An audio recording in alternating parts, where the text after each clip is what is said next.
వైద్యంలో అద్భుతాలంటే ముందుగా వినిపించే పేరు డాక్టర్ దండపు బసవానందం.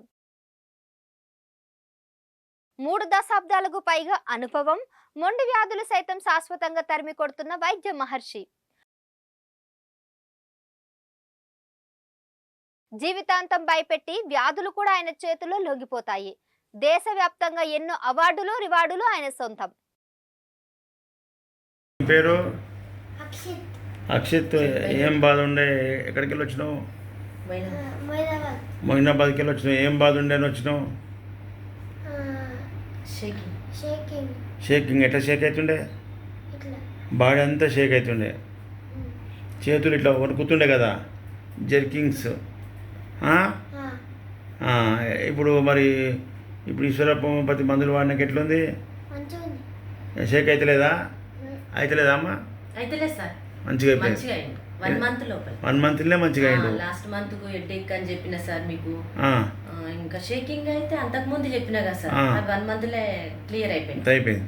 ఇప్పుడు హెడేక్ ఇవన్నీ చెప్పినా కదా సార్, అది కూడా 1 మంత్ లోపల క్లియర్ అయిపోయింది. రెండో నెల అవి కూడా పోయినాయి. అది కూడా పోయింది సార్. ఇప్పుడు ఇది 3వ విజిట్.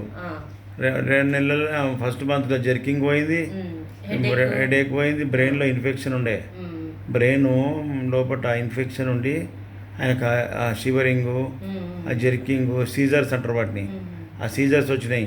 అవన్నీ తగ్గిపోయినాయి. బ్రెయిన్ మంచిగా అయింది, ముఖం రంగు వచ్చింది చూడు. బాబు నల్లగా ఉన్నాడు, ఎట్లా తెల్లగా అయింది చూడు, కలర్ వచ్చింది. కాబట్టి మంచిగా చెప్పినట్టు ఇంటే హోమియోపతిలో ర్యాపిడ్ యాక్షన్ ఇది. ఇప్పుడు నీకు అనుభవంతో నేను ఏమంటావు? ర్యాపిడ్ యాక్షన్లోనా చెప్పండి.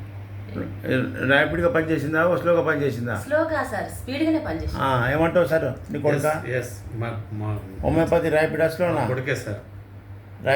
Rapid యాక్స్లో sir. మరి అంత పెద్ద బ్రెయిన్ కేసు ఇచ్చినాక 24 అవర్స్లో మార్పు, వారంలో తేడా కనిపించే 1 మంత్లో పోయింది. సార్.